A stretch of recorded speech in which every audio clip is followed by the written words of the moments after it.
Hola, ¿cómo están todos? Buenos días, yo soy Edgar Moyano, bienvenidos a otro episodio de NT593, Negocios y Tecnología. Hoy he invitado a alguien muy especial, un ecuatoriano brillante que está estudiando sus posgrados allá en Italia y lo está haciendo justamente con inteligencia artificial y ciencia de datos.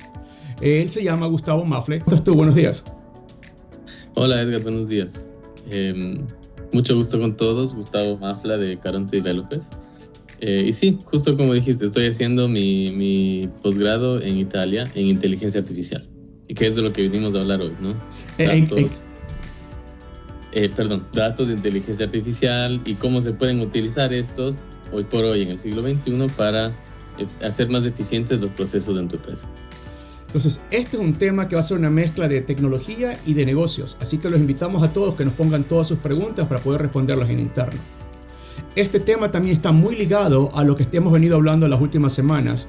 Dos cosas. La primera es cómo enfrentar el 2025, cómo mejorar tus ventas, cómo optimizar tus costes, cómo reducir tus gastos y cómo acelerar tus ciclos. Están muy ligados. ¿Por qué? Porque vamos a hacer los datos de tu empresa para poder modelar, para poder crear un sistema matemático que nos diga cuáles son los mejores caminos y alternativas. Algo más, la segunda parte, transformación digital. Las empresas están cambiando, las situaciones van cambiando y tienes que justamente comenzar a aprender a usar estos tipos de datos. Así que no te olvides, durante la señal, busca dónde está la invitación para que puedas participar de los 45 minutos gratis de sesión de lluvia de ideas para poder intercambiar, justamente entender qué estás haciendo, cómo nosotros te podemos dar algunas ideas y a lo mejor en conjunto decirte justamente opciones. Entonces no te olvides, busca la señal y queremos ofrecerte esos 45 minutos gratis para que tengas tu lluvia de ideas. Y ahora entremos en materia. Entonces es interesante, Gustavo, tú decidiste primero hacer un posgrado, felicitaciones. Queremos que justamente todas las personas y los chicos de Ecuador, los jóvenes de Ecuador, empiecen a formalizar no solo sus estudios en nuestro país, sino que vayan a la oportunidad del exterior y tengan una experiencia más amplia. Entonces, primero hablemos de este tipo de parte. Entonces, tú estabas en Ecuador, tienes tu compañía y ahora estás en Italia haciendo un posgrado. ¿Qué pasó por tu cabeza? ¿Cuál fue la idea? ¿Qué sucedió?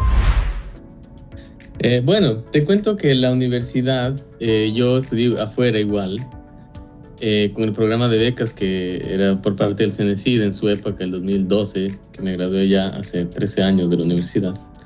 Y me fui a estudiar en Australia. Estudié economía, regresé, trabajé un poco en el sector público, en el sector privado también. Y yo siempre había querido estudiar más. A mí me gusta un montón estudiar y aprender, soy curioso de un montón de cosas. Y tenía esto en mí de irme a estudiar, de hacer un posgrado más, de aprender más, y no sabía honestamente en qué quería hacerlo es exactamente después de la universidad. Entonces dije, bueno, hago un poco de experiencia, veo que me gusta y en base a eso decido. Después de un par de años vi que me gustaba mucho el tema de análisis econométrico, estadístico, de datos para proyecciones y demás, y me metí a trabajar en el sector privado ya en temas de Machine Learning, que es estadística aplicada a los datos de las empresas para hacer proyecciones. Y eventualmente con la compañía que fundé con otros dos compañeros míos, nos estaba yendo bastante bien y veíamos que había bastante este mercado, que en Ecuador yo veo que es algo que todavía tiene que desarrollarse, pero que es algo que en el resto del mundo se está explotando ya, generando billones de dólares en la economía global, y que nos gustaría un poco ayudar a hacer que en el Ecuador se conozca más. En base a esto y el hecho de que me gusta bastante aprender, busqué programas en Europa donde la universidad es banalmente bastante más barata que en Estados Unidos, y me decidí por Italia. Uno, porque aquí me ofrecieron una beca, y dos, porque siempre quise aprender el idioma también. Entonces me vine para acá, el programa me gustó un montón y estoy ya en el último semestre del programa haciendo mi tesis, y por graduarme ojalá para septiembre. Bueno, como te decía al inicio, primero felicitaciones. Necesitamos que gente joven como tú quiera prepararse, vaya al exterior y después venga para regresar al país con los conocimientos. Entonces, mensaje para todos los chicos del Ecuador que están en las universidades. Aquí están los datos de Gustavo. Quieren aprender cómo buscar universidades, becas, creo que tiene una buena opción. Él les va a contar un poco, así que escriban aquí por directo. Aquí va a estar el email de él. Ahora hablemos un poco más justamente porque tú estás tocando dos temas muy interesantes y que efectivamente son de harta importancia en el tema de las empresas, transformación digital y cómo ves con las cosas hacia el futuro. Tienes la parte de científico de datos, suena muy muy raro, y tienes la parte de inteligencia artificial que creo que todos recién estamos tratando de entenderlo. Entonces cuéntame tú en tus palabras, ¿qué exactamente es un científico de datos y qué tiene diferente, por ejemplo, con un estadístico? Ya. Un científico de datos, la manera más fácil de explicar, sería una persona que te ayuda con toda la solución, desde los datos que tienes en tu empresa hasta soluciones accionables bien explicadas. Porque si es que tú no hiciste un doctorado en finanzas, pues no te sirve de nada que te digan cualquier palabra que se les ocurra de acuerdo con los diferentes aumentos y cambios del mercado. Pero sí te importa que te digan, si es que tomamos esta decisión basada en los patrones de tu negocio, podemos esperar un incremento del margen del 5, del 10%, que es algo que a todos nos hace sentido. Un ingeniero de datos, a diferencia de un matemático, de un estadístico, te ayuda también con toda la parte de solución en el desarrollo del algoritmo detrás. Un matemático y un estadístico son muy buenos para la parte de modelar los datos, que habíamos hablado en los spots, pero no te ayuda necesariamente en la parte de generar toda la infraestructura tecnológica que tiene que estar detrás para poder aprovechar de manera eficiente y live, ¿no? 24/7 los datos que estás generando con tu empresa. Pongámosle un poco de contexto, porque obviamente tú y yo sabemos que, por eso lo estás estudiando, en el Ecuador no ha habido una disciplina o carreras formales para poder formar cualquiera de los dos campos. Entonces tratamos de ponerle un poco de contexto. Y por ejemplo, algo que creo que todos van a entender, hablemos un poco de videojuegos. Un videojuego es un modelo. Es un modelo matemático con niveles, con complejidades, y de medida que vayas avanzando, ya tiene la computadora sabe a dónde te puede llevar y qué otros retos te puede dar. Y trata de simular un escenario similar a la vida real. Entonces es un modelamiento de datos. Creo que eso es lo que te refieres cuando dices usando matemáticas, cómo modelar tu empresa, no para que sea un juego, pero para que justamente puedas visualizar si cambio ciertas variables, cómo se comporta el modelo y obviamente qué tipo de resultados finales puedes tener. ¿Estás más o menos así lo ves? Sí, exactamente así. Justo eso. Un modelo es una representación de la realidad, ¿no? El ejemplo típico de un modelo es un mapa, ¿no? Un mapa es una representación y nunca va a ser igual que una ciudad. No debería ser, porque no nos serviría si es que el mapa es del mismo tamaño que la ciudad. Pero si puedes ver información simplificada, relevante para ti en el momento de tomar la decisión de cómo llegar a la casa de tu amigo, pues te sirve más un mapa que subirte en un avión y ver desde arriba la ciudad. No sé si han intentado. Yo he intentado ver desde Google Maps y demás. Es dificilísimo encontrar mi casa y he caminado, pasado cerca de 1 millón de veces y es difícil encontrar. Un mapa te ayuda a simplificar la realidad para poder sacar lo que decías tú, las variables relevantes al problema que estás intentando resolver, para poder encontrar la solución más eficiente o una de las más eficientes, porque no necesariamente es una. Pero ahí viene lo interesante, porque la palabra que usas, mapa y referencias, es muy vital. Ahora, si yo soy empresario, el típico empresario formado de manera normal y tradicional, él te va a decir, yo ya tengo mis mapas, tengo mis estados financieros y tengo 5. Sin embargo, tú y yo sabemos que eso efectivamente es un mapa inicial, pero básicamente de 2 variables, porque es plano. Empiezas con los ingresos, terminas con la rentabilidad, o sabes justamente el tema de flujo de caja, o el típico estado de balance, tienes los activos, tienes los pasivos y luego tienes el patrimonio. En ese caso son 3 variables. Y no hay nada más complejo que aquello y todos son de una variable. Entonces, cuéntanos un poco más, estos mapas, la facilidad de ahora de poder modelar en datos, ¿qué tanto podemos enriquecer y convertir esos mapas de 1, 2, 3 variables lineales en algo más real, como el videojuego, como ya hemos hablado? Sí, me está gustando mucho esta analogía que estamos haciendo, porque es justamente lo que dices tú. Los estados que tenemos tradicionalmente modelan, para utilizar las palabras que se utilizan en la industria, variables lineales, que es, si yo vendo más, tengo más ganancias. Si es que yo vendo más, también tengo más gastos. Si es que necesito materia prima para realizar mi producto y demás.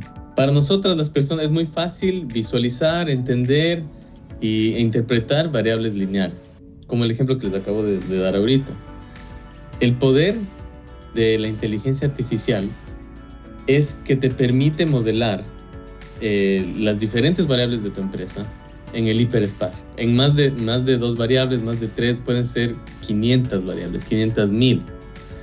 Y lo que te permite con eso es extraer relaciones no lineares desde tus datos. Por ejemplo, ¿qué tan rápida es la atención al cliente en un banco? No necesariamente porque sea rapidísimo significa que la gente va a estar contenta, que significa que van a hacerse cuentas en el banco, que significa que el banco va a tener más clientes y más réditos. O qué tan amable es la cajera en la cafetería. No significa que porque sea muy amable, pues van a estar contentos con el tipo de café. No significa que porque esté muy amable estén contentos con el precio. Son variables que entre ellas tienen ya unas relaciones mucho más complejas que vendo más, gano más, o pago más a mis empleados, están más felices y trabajan mejor. La inteligencia artificial justamente te permite modelar estas relaciones más complejas para que se acerquen a la realidad de tu empresa de mejor manera. Entonces, es muy interesante porque justamente estamos hablando, lo que estamos contándole tú y yo al público es cómo modelar, cómo simular la vida real. Entonces, sigamos usando este tipo de analogías. Cuando uno va justamente a estudiar primero las típicas carreras de tercer nivel y luego empieza a hacer tus posgrados en negocios, lo que te enseñan y los conceptos básicos que te van enseñando es que tu empresa se convierte como en un auto. Porque justamente tú, al crear una empresa o ser parte de una empresa, empiezas a modelar el auto.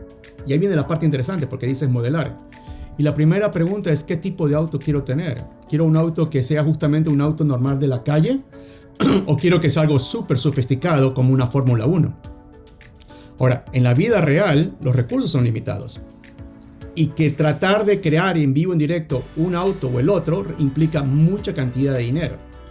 Entonces creo que lo que nos estás contando, al combinar datos científicos y el tema de justamente ahora la inteligencia artificial, es cómo tú, empresario, decides tener un auto chiquito como una Datsun 1200, una Ford 150 o un supercamión o una Fórmula 1, dependiendo qué tipo de velocidades y la variable que estás haciendo, pero todo usando matemáticas, todo usando computadora, todo usando personas como tu expertise, la de tu compañía, para poder decirles, con este tipo de datos de entrada y con esta máquina que tú tienes y quieres crear, estos son las potenciales donde puedes ver tus fortalezas y oportunidades y evitar justamente todo lo que son tus amenazas y debilidades. ¿Más o menos por ahí viene la cosa o cómo lo ves? Sí, es justo ahí. Le añadiría tal vez, esta es de la parte de un poco de la visión de adentro, ¿no? Mi compañía, ¿qué produce? ¿Cuál es mi cliente objetivo? ¿Y cómo está todos mis procesos en general conectados de esta manera? Que sí es algo de lo que se toma en la inteligencia artificial, y lo ideal también es apalancar datos de afuera. Porque es una cosa, si es que eres el único camión en un pueblo que tiene un boom de mineros, pues vas a tener trabajo para siempre. O si es que eres un Fórmula 1 en un pueblo donde no hay carreteras pavimentadas. Entonces la inteligencia artificial idealmente te ayudaría a decidir cómo hacer mejor tu auto, el modelo que hayas escogido, cómo hacerle lo más eficiente posible. Pero también qué tipo de auto planificar a futuro o hacerle mejoras a tu auto para que se acople mejor al mercado donde estás ofreciendo tus servicios. Exactamente, entonces comencemos ahora. Creo que ya hemos explicado toda la primera parte y por qué un científico de datos. Aprender a modelar física y virtualmente usando matemáticas, computadora, inteligencia artificial, cómo su compañía es la que se comporta. Comencemos a hablar ahora, quedémonos todavía un rato en la parte interna y luego ataquemos la parte externa. La parte interna, la que justamente en muchas de las reuniones que tengo con muchos clientes es, y la pregunta que siempre le hago todo, ¿cuántos datos genera tu empresa? Y es gracioso, le ves las caras y casi nadie sabe nada. Nunca lo han pensado, nunca lo han medido. ¿Cómo lo has visto tú en tu compañía? Por ejemplo, sé que también ustedes implementan muchos ERPs. Y obviamente las razones es empezar a digitalizar, poner un poco de orden, optimizar, pero eso comienza a generar datos. Entonces, la parte básica de lo que estamos hablando de datos es el ERP. Una compañía promedio de Ecuador, este ERP, ¿qué tan grande es la base de datos? En gigabitios. ¿Y cuánto lo hacen al día? Sí. Depende de las compañías. Por ejemplo, compañías que manejan inventarios grandes, por decirte, bodegas que se conectan al Supermaxi, bodegas que dan ciertos servicios específicos en la parte del etiquetado, cosas que tenemos que hacer por ley para poder ofrecerlos en el Supermaxi. Manejan bases, esas que sería la base más grande de los clientes que hemos tenido, manejan bases que están ahorita en los 800, 900 megabytes, que no es mucho. Es bastante ya para empezar a hacer un análisis estadístico de lo que está sucediendo en los procesos, pero sigue siendo bastante poco. Dime. ¿Los 800 son al mes, a la semana? ¿En qué unidad de medida de tiempo? Es 800 total y de ahí se van aumentando, 20, 30 megabytes al mes. Ok. Para los que exacto, para los que nos están entendiendo, recuerden su celular. Su celular básicamente tiene algunos cuantos gigas de datos guardados. O sea, multiplicas por 1000 y tienes megabitios. Pero lo importante, y corrígeme si me equivoco, no es solamente la cantidad del espacio de los gigabitios, que estamos hablando de los megabitios en estas cosas que suceden en el país, sino que me imagino que cada producto en el inventario es una variable. O sea, no solo la típica X, Y, Z, sino que literalmente el alfabeto nos queda corto para nombrar todas las variables. Y luego viene la cantidad de permutaciones, que dependiendo de la cantidad de clientes y el día y cómo se mueve, comienza a crecer. Entonces, y creo que esa es donde viene la parte interesante del modelamiento de datos y por qué los ingenieros de datos y por qué necesitan todos uno. Es porque a pesar de que es lineal o justamente con los 800 megabits que generas la base de datos total, la cantidad de permutaciones y opciones es el que comienza a ser un poco interesante el análisis. Cuéntanos un poco. Sí, creo que hago una acotación pequeña. Hay que pensar, porque muchas de las conversaciones que tenemos nosotros en la empresa es de qué es el dato, ¿no? Y muchas empresas dicen, no, yo no tengo nada de datos, pero manejan una base de Excel con todas las ventas que hacen semanalmente, manejan otra paralela con quién hizo la venta, otra paralela con producción para esta venta, todo eso son datos. Obviamente, una empresa que está en el proceso de transicionar a procesos digitalizados va a tener pocos datos, pero van a seguirse generando si es que se hacen los procesos bien con su sistema digital, para eventualmente poder utilizar estadística para hacerlos más eficientes. Ahora, respondiendo a tu pregunta, con 800 megas de datos, en el ejemplo específico de la bodega, se pueden ya hacer cosas bastante interesantes. Una, por ejemplo, es utilizar la estadística de acuerdo con las órdenes, porque estos 800 incluyen órdenes de compra, entregas, tiempo en la bodega, despacho. En el caso de las etiquetadoras, ¿cuánto error humano hay? Porque a la final alguien tiene que ponerle la etiqueta en el paquete, y se pueden desarrollar KPIs, que a veces las empresas no los tienen, y se pueden desarrollar también automatizaciones que ayudan a la eficiencia de la empresa. Porque para una de estas compañías, encontrarse con stock bajo en X cantidad de producto y la orden les llega 5 días después y van a estar 5 días sin el producto, ya pueden llegar a ser cientos o miles de dólares que se perdieron por un error chiquito humano o de planificación. Pero con automatización, haciendo el análisis estadístico, sabes más o menos cuánto estás utilizando de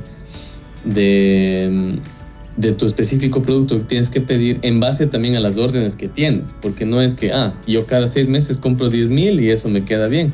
Está muy bien, pero ¿qué pasa si tienes bodegaje fijo? ¿Qué pasa si es que no es tan fácil para ti aumentar un cuarto entero de producto para no quedarte sin producto otra vez y perder más dinero?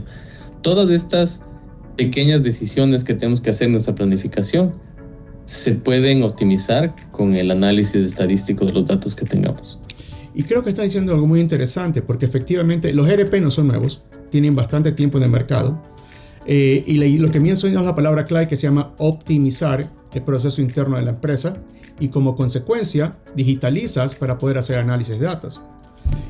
Para los empresarios que nos están escuchando, ustedes, como decíamos al inicio, tienen sus estados financieros y tienen sus contadores, Pero seamos honestos, por lo general el contador nos entrega los estados financieros, con suerte, una vez al mes. Si tienes un ERP, ya deberían poder almacenar datos cada 15 días o una semana. Y a medida que vayas evolucionando el ERP y que justamente comienzas a hacer modelos de datos exagerados, podrías tener ejemplos de balances financieros casi diarios con diferentes tipos de combinaciones de estrategias dependiendo de lo que hagas al interior o al exterior de la empresa. Ese es el beneficio de la transformación digital, porque mientras más rápido puedas procesar datos, transformar estos datos en información e inteligencia, es donde tu empresa se va a beneficiar y vas a poder tomar decisiones de vender, comprar, costos, gastos y el resto de cosas. Cuéntanos un poco estas empresas que están haciendo. Cuando comenzaron ya a implementar un poco un modelo de ERP y un modelo de datos, ¿qué resultados financieros tangibles pudiste ver aparte del tema de optimización? ¿Cómo se sentían ellos? ¿Qué decían? ¿Qué nuevas ideas creativas comenzaron a generarse? Bueno, pues ha habido un montón. Obviamente, cada industria y cada empresa es un mundo aparte, que es mucho de lo que hay que hacer, es empaparse de la empresa específica a la que le estamos brindando una solución. Pero han ido las ideas desde remover puestos intermedios o el número de personas en un puesto intermedio, porque ya no hace falta estar atrás de las personas, incluso para temas de contratos, temas de nómina y demás. Y esos recursos poder ponerlos en más personas si es que eso les faltaba para aumentar su producción, o más productos para la venta, o más vendedores, etcétera, etcétera. También ha habido gente que con un mejor manejo dentro del ERP, de la parte de ventas con el CRM, poder hacer pruebas de diferentes estrategias que no tenían antes idea, ¿no? Para nadie es claro si es que metes $100 en Facebook o en Instagram o en un vendedor, o en una campaña de WhatsApp, o en una campaña de email, o en cupones. ¿Cómo sabes tú estos $100 en cada una de las campañas, cuánto te generan de rédito? Esto es algo que se puede hacer muy bien dentro de un sistema digitalizado y que tiene, como dices, los resultados ese día o máximo en 8 días. No tienes que esperar 2-3 meses a que se acabe todo, se ejecute, se hagan cruces de las 10,000 Excel que tenemos todos con nuestras cosas chiquitas hasta que puedas decir, ok, esto es.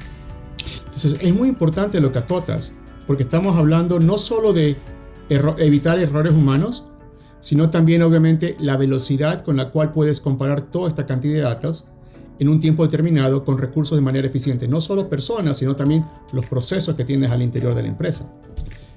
Y poder modelar lo que estábamos hablando. Lo que tú decías, si invierto $100, ¿cuál es mi retorno? Esos mismos $100 los quiero invertir en geografía 1, geografía 2, geografía 3, o esos mis $100 pongo producto 1, producto 2, producto 3. Sin tener que hacerlo en la vida real, sin tener que pasar 3-4 meses tratando diferentes estrategias y a veces justamente perdiendo un poco la rentabilidad debido a este tipo de casos y ejemplos. Entonces es muy importante y eso creo es lo interesante del modelo de datos. Pero sigamos avanzando un poco más porque quiero que las personas entiendan que es un modelo lineal y que es, por ejemplo, un modelo multivariable o multidimensional. ¿Quieres que elaborar un poco o quieres que comencemos a compartir o quieres que justamente tenemos un par de ideas por ahí? Claro, hagamos una pequeña reseña teórica. Un modelo lineal es, como habíamos dicho, es un modelo que simplifica, representa la relación lineal entre una o más variables y el producto que estamos buscando. Por lo general, nosotros hacemos la relación lineal entre la materia prima, el labor y el esfuerzo de ventas con las ventas específicas. Uh-huh. Eso puede ser un modelo lineal, que es muy simple saber, bueno, si le meto $100 más a mi equipo de ventas, me van a vender 3 productos extra cada día. O si le meto X cantidad de horas a mi equipo de producción o aumento un turno, contrato a una persona más, vamos a producir X cantidad extra de producto para vender. La cosa se complica cuando empezamos a poner más variables que entre ellas pueden estar o correlacionadas, que una variable y la otra más o menos suben o cambian en proporción, y puede ser también variables que no tengan nada que ver entre ellas, pero que están relacionadas con el producto dentro de todo nuestro giro de negocio. Para un tema de datos más complejos, tengo la historia de un cliente en el sector de salud. Ellos estaban intentando desarrollar un cuestionario en la época del COVID, esto ya hace un par de años o un poquito después del COVID, un cuestionario que uno podía hacer en línea para decidir si hacerse o no estas pruebas que no habían, los de antígenos, en una época que no habían en Ecuador, ¿no? Esta es información lineal y no lineal, entonces información compleja que tiene que unirse toda para darnos una solución a nuestro problema, porque entraban variables muy obvias, desde alguien ha tenido COVID en tu familia, en tu círculo de amigos, vives en una zona donde la incidencia de COVID es más alta, has estado en lugares con mucha gente, yo que sé, una fiesta en los últimos 7 días, a variables un poco más indirectas, que tal vez no entran mucho para nosotros, pero que indirectamente pueden tener incidencia, como por ejemplo tomas transporte público o no me acuerdo más, pero variables así, que tal vez uno dice, sí, yo no, o sí tomo el transporte público, o yo qué sé, me voy en bici, y cómo esto cambia mi riesgo de tener COVID o no, para el tema de la prueba. El modelamiento de variables no lineares tiene que ser hecho ya con modelos mucho más avanzados, porque son tipos de relaciones que la estadística lineal tradicional que se ha manejado desde siempre ya no está equipada para poder manejar estos casos, y se utilizan aproximaciones numéricas. Por eso viene la inteligencia artificial. Hagamos un ejemplo, pongamos un par de ejemplos. Primero el del tema lineal, con algo que todos conocemos, los autos. Diferentes tipos de autos, diferentes tipos de aceleraciones.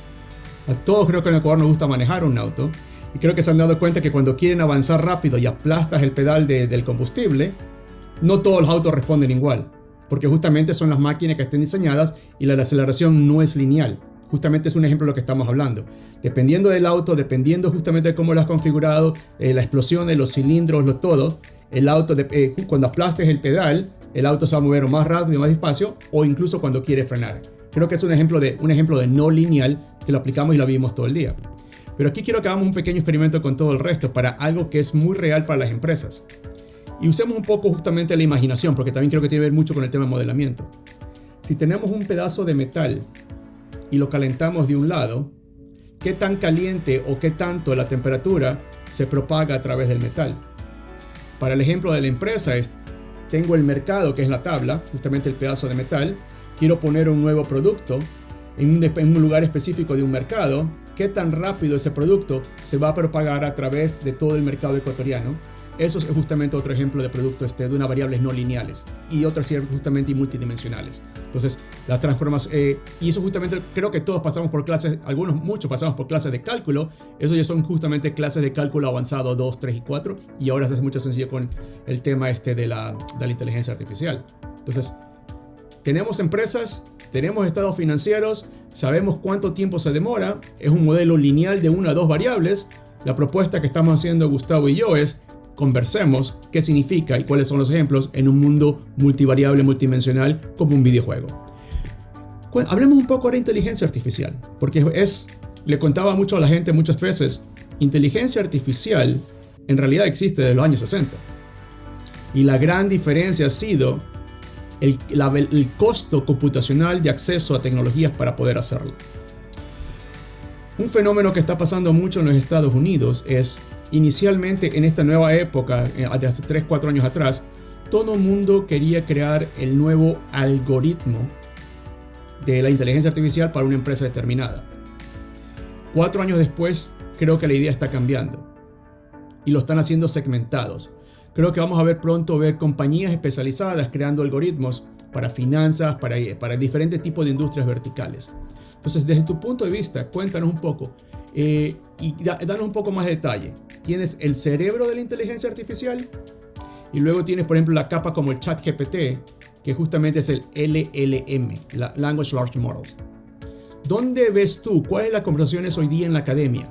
¿Invertirle recursos en el cerebro o invertirle recursos más en las aplicaciones prácticas usando LLMs? Como ejemplo, el Generative AI. Cuéntanos un poco cómo lo ven en la academia. Ok.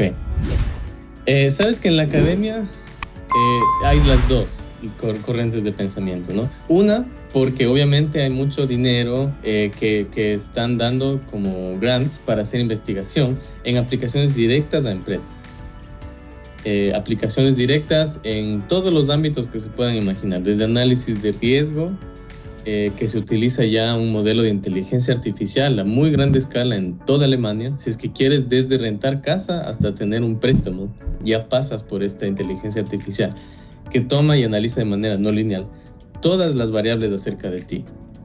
Tu cuenta de banco, cuántos otros contratos has tenido antes de arriendo, cuánto tiempo has estado, si es que han habido quejas, si es que tienes récord criminal, tu trabajo, tus niveles de estudio. Toman todos estos niveles de factores de riesgo y los unen para generar un número que es estandarizado para todos, ¿no? Del 0 al 1. Entonces, del 1 eres el cliente perfecto y deberían darte el préstamo que quieras por el dinero que tienes, de acuerdo con tu récord y demás. Y en 0 es uno de muy alto riesgo que muy pocas instituciones financieras se van a arriesgar a darte. Entonces, tienen este tipo de desarrollos específicos para diferentes industrias a los cuales se les está poniendo mucho dinero. Y la parte detrás de la academia, existen como siempre los puristas de la inteligencia artificial, que lo que quieren es hacer que el cerebro, como le dijiste tú, sea mucho más eficiente. ¿Qué es lo que vimos hace unas 2 semanas? La información, no sé qué tan creíble sea, pero lo de DeepSeek con el ChatGPT de OpenAI. ChatGPT está en los billones de dólares del costo de investigación, de entrenamiento, de fine-tuning, todo para tener el ChatGPT que todos ahora conocemos y usamos. DeepSeek, en teoría, con menos de $6 millones ha logrado un modelo que compite en razonamiento, en conocimiento, en respuestas que se sientan humanas, que tengan sentido con los modelos de OpenAI. Entonces, si es que resulta ser verdad, sería un gran salto en eficiencia de los modelos de inteligencia artificial, de los Large Language Models, porque ChatGPT es muy bueno en lo que hace. Se ha convertido en el estándar de la industria incluso para programadores, porque hay un montón de tareas repetitivas incluso en programación que pues tú le escribes una oración al algoritmo y te devuelve un poco de código que puedes utilizar, ¿no? Pero sería un salto en la eficiencia, en que necesitarías servidores cientos de veces más pequeños para poder correr tus modelos, que es lo que se necesita hoy por hoy con ChatGPT. Y creo que lo que estás diciendo, y justamente gracias a esa competencia súper especial que está sucediendo a nivel global, las empresas como las ecuatorianas deberían comenzar a preguntarse ¿cómo utilizo todo esto? Pero creo que también ahí viene la siguiente pregunta, y creo que tú y yo vamos a coincidir. Para un primer paso, una empresa no necesita comprar servidores. A lo mejor tampoco necesita contratar ingenieros de planta, científicos de datos de planta, primero porque no hay muchos, son pocos, y luego tenerlo justamente al interior de la empresa. Entonces, creo, por lo que vemos acá en los Estados Unidos, imagino que también lo está pasando allá en Europa, hay compañías especializadas, las cuales dicen, dame todos los datos, yo tengo todas las máquinas, yo tengo todos los procesos, trabajemos con la compañía definiendo cuál es el modelo, y ustedes como un servicio al interior de la compañía que da los servicios, crean estos modelos y pueden justamente dar diferentes tipos de opciones, variables, como cuando queremos construir una casa y le pedimos al arquitecto tráeme 5 planos y conversamos cuáles son las mejores ideas. Más o menos por ahí va. Cuéntanos un poco cómo sería y cómo lo están planteando ustedes. Sí, exacto, justo como el ejemplo del arquitecto. De hecho, la terminología en inglés se le llama arquitecto de soluciones también al científico de datos. ¿Por qué?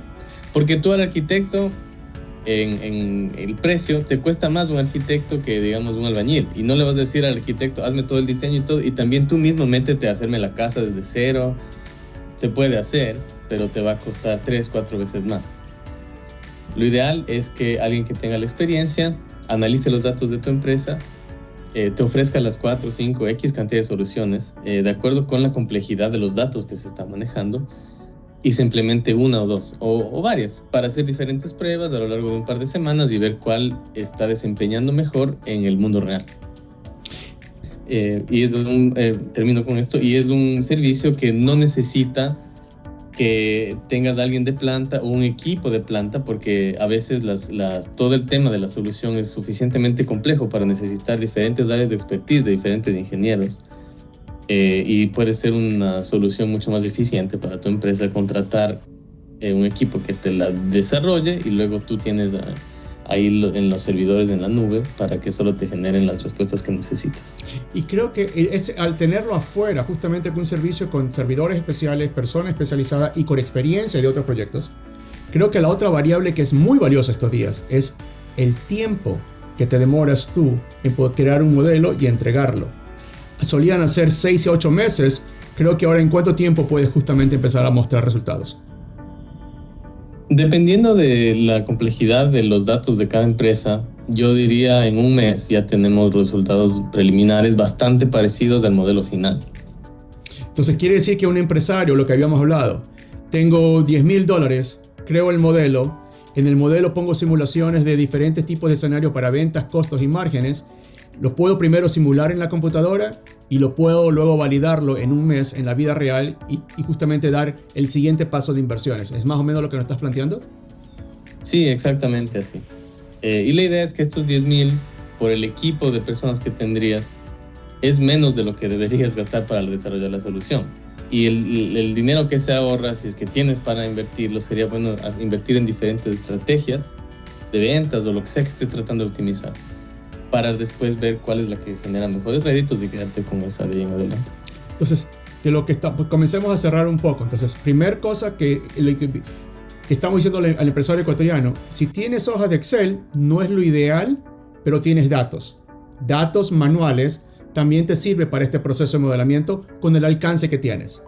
Si ya tienes un ERP o estás en proceso de implementar un ERP, estás automatizando esta cantidad de datos, estás comenzando a generar mucha mayor cantidad porque justamente estás digitalizando el proceso.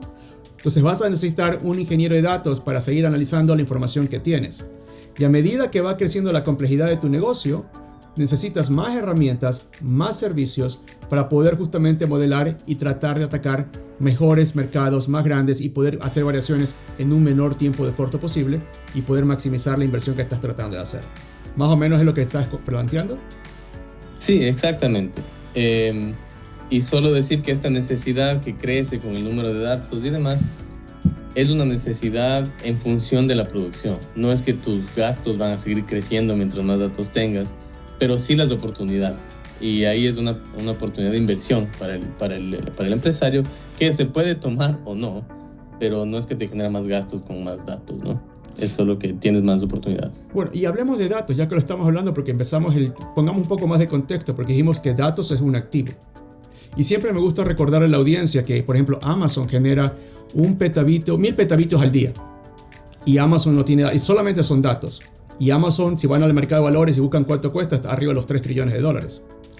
Yo no le digo al empresario ecuatoriano que va a ser una empresa de trillones de dólares, pero a medida que comienza a generar esta cantidad de datos, los puede monetizar y justamente por último esos datos de demografía completa los puede comenzar a vender a industrias como Google, a Facebook, a Instagram o a todas las que hacen análisis de mercado porque son datos reales de la calle. Entonces, una razón más para profesionalizar la creación de datos, la limpieza de datos, la agregación de datos, modelamiento, para poder justamente crearlo un activo y poder monetizarlo dependiendo de las cosas. Antes de terminar, quisiera usar tu conocimiento una vez más, ya que estamos en Ecuador y creo que obviamente hay ciertos temas de coyuntura política que son muy interesantes.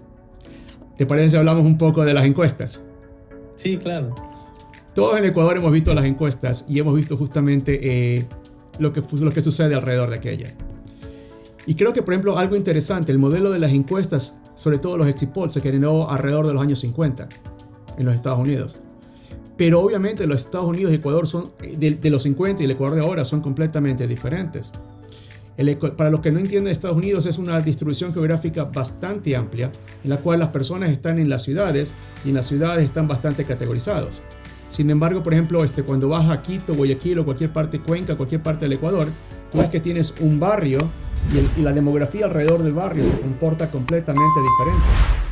Entonces, encuestas. Creo que es un tema, yo creo que el modelo funciona, creo que es un tema económico, porque ¿cómo haces para poder estar dentro del barrio, fuera del barrio y cuántos tienes que medir? Entonces tú eres un ingeniero de datos. Cuéntanos, para los 13, 14 millones de personas que por lo general votan, ¿cuál es un buen número muestreo? ¿O cómo lo harías diferente para tratar de mejorar un poco más la validez de las encuestas? Ya. Sabes que la pregunta de cuál es el número exacto, perfecto para los datos es difícil de decir. Incluso en Estados Unidos tuvieron esta sorpresa enorme la primera vez que se eligió a Trump, porque las encuestas de Exit Poll todas decían que iba a ganar Hillary. Y pasó esto por un problema de muestreo, que es cuando, obviamente, hacer encuesta a todo el mundo es básicamente hacer un censo. Un censo cuesta muchísima plata, no se puede hacer. Entonces lo que haces es tomar pequeñas muestras de tu población total para inferir cuál es el sentimiento de la gente en el caso específico de la elección, de acuerdo con el nuevo presidente. El muestreo estuvo mal por la misma razón por la que a veces sale mal en Ecuador, que es enfocarse en zonas urbanas o zonas de fácil acceso porque hay más gente y no tomar en cuenta toda la población. Igual Trump en esa época tenía mucho apoyo de la parte rural de Estados Unidos, no de ciudades grandes, y los muestreos se basaron en las 3 ciudades más grandes de Estados Unidos y tuvieron este problema grande de todo el mundo. Ya Hillary estaba haciendo su discurso de ay sí, muchas gracias, y luego salían los datos finales. En Ecuador pasa lo mismo, porque el tema del muestreo es bastante difícil, porque nosotros en general cuando tenemos un censo es la única vez que tenemos como que una captura de la realidad económica y social del Ecuador. Pero incluso el censo del año anterior es el censo de ese año específico. Y las cosas en el sector social y político cambian de manera muy dinámica, muy rápida. El censo, los exit polls para las elecciones debería ser un número que tome en cuenta toda la realidad del Ecuador y no solo quienes están haciendo en los lugares donde van, tomando en cuenta la división rural y urbana en el Ecuador, que en muchas provincias es muy alta, y dándole los respectivos pesos a la población rural. Si te tengo que dar así un número, te diría, por lo menos un 8 o 9% de la población. Pero es gracioso porque justamente sería bajo el modelo normal y tradicional. Lo que estamos explorando acá en los Estados Unidos es utilizar, por ejemplo, la ventaja de las redes, que nos permite tener mayor cobertura a un menor costo, hacer las preguntas adecuadas justamente igualito como se hace en las encuestas, pero capturarlo rápidamente y no solamente un corte a la semana, sino casi diario. Y luego hacer la matemática que todo el mundo le llama, que es correcto, lo del rolling average, para saber diariamente cómo se compara el del día anterior con el actual, con el que viene, y tienes un valor. Pero eso es una propuesta que justamente, si todos los que están en Ecuador quieren un poco de ayuda, Gustavo y yo estamos listos para poder dar las manos cómo hacer este tipo de cosas. El mejor ejemplo, ¿sabes que dónde lo he visto aplicado este tipo de conceptos? Es en Las Vegas. Las Vegas tiene, para los que no saben, obviamente todos sabemos que es casinos, pero para cualquier tipo de resultado, quién va a ser el presidente, quién va a ganar este partido, cuál es el marcador, Las Vegas usa un sistema de modelamiento de datos que básicamente te da bastante acertado quién va a ganar, porque ven cómo todo el mundo hace el análisis y pone el dinero para hacer la inversión. Entonces, muchas de las veces, más que el exit poll, yo uso, preguntan en Las Vegas, quién dice que va a ser el presidente o cuál va a ser el resultado del partido entre Liga y Barcelona o el Liga y Emelec o ese tipo de cosas. Entonces, creo que sería algo bueno de entender cómo Las Vegas está haciendo un modelamiento para justamente determinar y tomar ese tipo de decisiones. Algunas palabras finales, Gustavo. Creo que ha sido muy entretenido, creo que te has divertido mucho en esta reunión. ¿Algo más que le quieras decir justamente al pueblo, al mercado ecuatoriano, a los empresarios de Ecuador? No, quisiera solo poner un poco de atención a la importancia de los datos y cómo nosotros a nivel de país podríamos aprovechar la oportunidad que toda la parte del desarrollo, de caerse, de experimentar y que no valga y que todo está ya sucediendo y sucedió en los últimos 20 años en Estados Unidos, incluso en China, y tomar esos buenos ejemplos, buenas prácticas y demás y traerlos a la realidad ecuatoriana. Yo sé que es difícil, yo sé que todavía falta transicionar del Excel al ERP y a generar datos y demás, pero es una oportunidad enorme que puede ayudar mucho a la optimización de procesos en todas las áreas de la industria ecuatoriana. Gustavo, millón gracias a ti. Ha sido, y siempre estaremos trabajando contigo y tu grupo de Caronte. A los empresarios del Ecuador, creo que Gustavo ya lo dijo bien. Todas las empresas están empezando un camino. Mientras más rápido lo ejecuten ustedes, el proceso de digitalización y transformación digital, ustedes van a poder modelar sus empresas y van a poder optimizar el tipo de inversiones que están haciéndolo. Lo otro que es muy importante, no traten de hacerlo solos. Todos los ecuatorianos somos capaces, pero creo que justamente tenemos personas capacitadas como Gustavo y su equipo y que sigue preparándose fuera del país. Usemos los recursos que ellos traen. Y eso justamente le permite a ustedes, los empresarios, enfocarse en el core de su negocio y justamente a personas como Gustavo y Caronte para que puedan traer el resto de experiencias, informaciones y todo el conocimiento que están trayendo. Entonces, a los ecuatorianos es momento de justamente volver a unirnos, volver a empezar a mover las empresas, generar comercio al interior o buscar formas de exportar. Y les agradecemos mucho a ustedes que nos hayan acompañado el día de hoy. Esto fue NT593, es un placer haberlo servido el día de hoy y lo esperamos para una próxima opinión. Hasta luego, cuídense, que tengan un excelente día.